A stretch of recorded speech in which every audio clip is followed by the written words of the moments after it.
تخيل معايا نفس الجهاز وكل نسخة منه عاملة شخصية مختلفة عن التانية، ويخليك تحتار ما بينهم، سواء النسخة الاي 5 او النسخة الكور اي 7 او كمان النسخة القوية الزيون اللي معمولة للشغل التقيل وللجيمز التقيل. يعني ببساطة سواء جيمز او جرافيك او برامج تقيلة يشتغل معاك كويس جدا. وفي العرض ده هنشوف انهي جهاز فيهم يستاهل ان هو يدفع فيه فلوس ويكون قيمة مقابل سعر، وجايب لك منه الاربع نسخ ووريني هتحتار في الاختيار ولا لا. انا ايمن عزب ودي قناة AI Store Computer Service. بسم الله والصلاة والسلام على رسول الله. لو أول مرة تشوفنا فإحنا بنقدم أقوى محتوى عن بيع الأجهزة الاستيراد، وبنساعد العميل في إنه يختار الجهاز الأنسب لكل احتياجاته. ما تنساش تشترك في القناة وتعمل لايك وتفعل زر الجرس عشان ما يفوتكش كل العروض الجديدة. وهنخرج من العرض دقيقة هنقول كلمتين نوضح الأسعار والسوق والدنيا ماشية إزاي اليومين دول، عشان حضرتك كعميل او كمتابع للمجال تبقى فاهم الدنيا رايحه لفين. وطبعا مش محتاج اقول لحضرتك ان البنزين غلي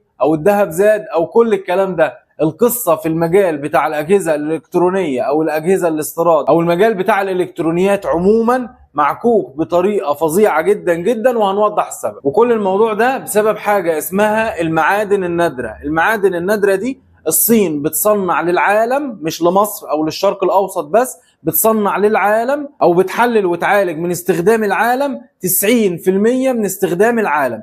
فالصين قفلت القصة دي ومنعت تصدير المعادن النادرة دي. طب المعادن النادرة دي بتخش في تصنيع ايه او اهميتها ايه بالنسبة لينا احنا كمستخدمين عاديين؟ المعادن النادرة دي بتخش في الصناعات الحربية، الطيارات والدبابات والاستشعارات والحاجات دي كلها. بتخش في اللابات، بتخش في التابلت، بتخش في التليفون، بتخش في الكمبيوتر، بتخش في اللابتوب، بتخش في اي حاجه فيها ماذر بورد او اي حاجه فيها بورده.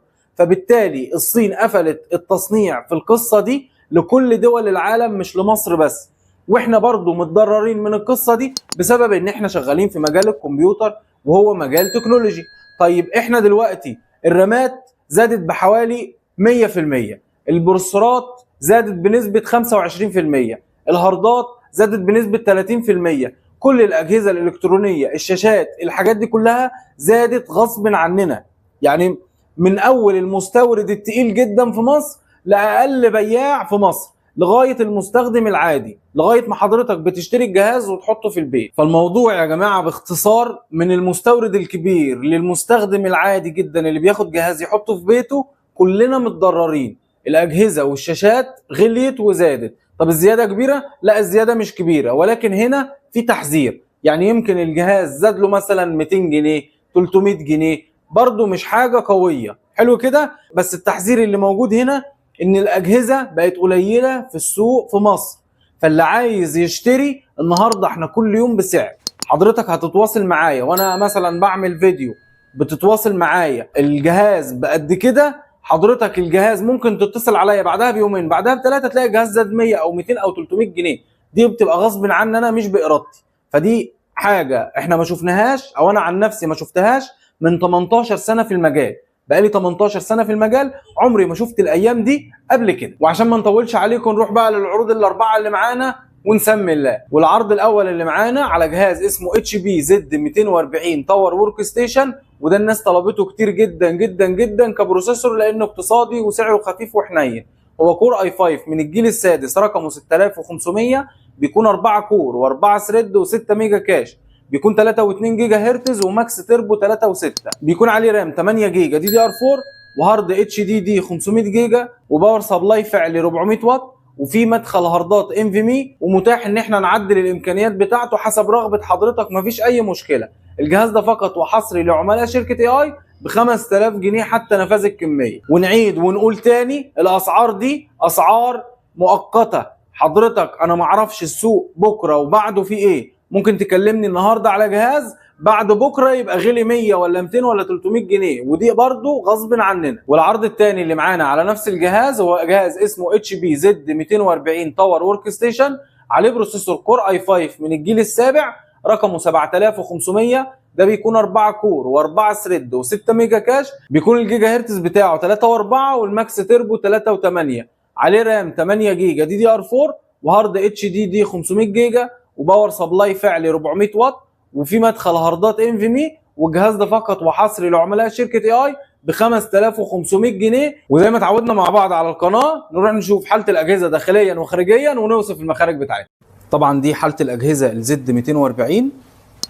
بيكون عندنا الباور سبلاي 80 بلس بلاتينيوم 400 واط. بيكون خارج منه ال6 بن بتاع كروت الشاشه. بيكون عندنا رامات 8 جيجا دي دي ار 4 وعندنا 4 اماكن نزود فيهم مفيش اي مشكله. عندنا 2 بي سي اي اكسبريس نقدر نوصل عليهم كروت الشاشه. بيكون عندنا في الجهاز 4 ساتا، 2 هنا في الجزء ده و2 كمان بيكونوا هنا في الجزء ده، يعني نقدر نوصل 4 هاردات بجانب المدخل بتاع الهاردات الانفيمي. ده احدث تقنيه في الهاردات. بيكون عندنا الركات بتاعت الجهاز بتكون كامله اللي هي هنا كده. دي حاله الاجهزه من قدام. بيكون في 4 يو اس بي منهم 2 يو اس بي 2 و2 يو اس بي 3 منهم واحده فاست تشارج. بيكون عندنا طبعا مدخل السماعات. ودي حاله الاجهزه من ورا. بيكون عندنا طبعا الباور سبلاي و2 بي اس 2 و2 يو اس بي 2 ومدخل النان. وبيكون عندنا 2 ديسبلاي بورد، واحده دي في اي و4 يو اس بي 3 ومدخل السماعات. طبعا الناس بتقول لنا انتوا بتجيبوا الاجهزه دي منين؟ الاجهزه دي بتبقى فابريكا. حضرتك الاجهزه ما شاء الله في منها كميه محترمه جدا جدا جدا. وزي ما شفنا حاله الاجهزه بيبان ان الاجهزه المستخدمه او المستهلكه هنا في مصر والاجهزه اللي جايه من بره مصر على ايد حضرتك على طول. احنا رقم 2 اللي هو من بره مصر على ايد حضرتك على طول. فحضرتك اول واحد يستخدم الاجهزه دي في مصر ان شاء الله. ولو وصلت لغايه هنا في الفيديو احنا بنحاول ان احنا نقدم لك محتوى كويس. ما تنساش تشترك في القناه وتعمل لايك وتفعل زر الجرس عشان ما يفوتكش كل العروض الجديده. ونروح للعرض الثالث اللي معانا اللي اول مره يتعرض على القناه، وبمجرد ما جه ما شاء الله بعنا كميه محترمه جدا جدا منه. هو جهاز اتش بي زد 240 تاور ورك ستيشن، عليه بروسيسور كور اي 7 من الجيل السابع رقمه 7700 كي. احنا قبل كده كنا بنعرض ال 7700 النورم. النهارده جالنا الاجهزه عليها بروسيسورات كي، وده رزق حضراتكم مفيش اي مشكله. البروسيسور ده بيكون 4 كور و8 ثريد و8 ميجا كاش. الجيجا هرتز بتاعته بتكون 4 و2 جيجا هرتز. ما شاء الله بروسيسور جيجا هرتز حاجه محترمه جدا. والماكس تيربو بيكون 4.5 جيجا هرتز. معاه رامات 8 جيجا دي دي ار 4 ومعاه هارد اتش دي دي 500 جيجا وعليه باور سبلاي فعلي 400 واط وعليه مدخل هاردات انفيمي. والجهاز الباور بتاعه بيكون فيه 6 بن الكروت الشاشه. والجهاز ده فقط وحصري لعملاء شركه اي اي ب 7700 جنيه. النهارده ده سعر قديم، النهارده السعر ده في الجون يا بلاش. والعرض الرابع اللي معانا على نفس الجهاز وهو اول مره يتعرض برضو على القناه، لان في عدد كبير جدا جدا طلبوا في الكومنتات واحنا جبناه لرغبه حضراتكم. وحضرتك برضو لو محتاج جهاز معين اكتب لنا في الكومنتات ونحاول نوفره لك بامر الله. والفتره اللي جايه انا عايز اقول لك في استيراد جيل عاشر زد 2 جي 5 اي 5 واي 7 جيل عاشر. استنوا الفيديو اللي جاي هيبقى في حاجه محترمه جدا جدا جدا. نرجع للعرض الرابع اللي معانا. هو جهاز اتش بي زد 240 تاور ورك ستيشن، عليه بروسيسور زيون اي 3 1230 في 6.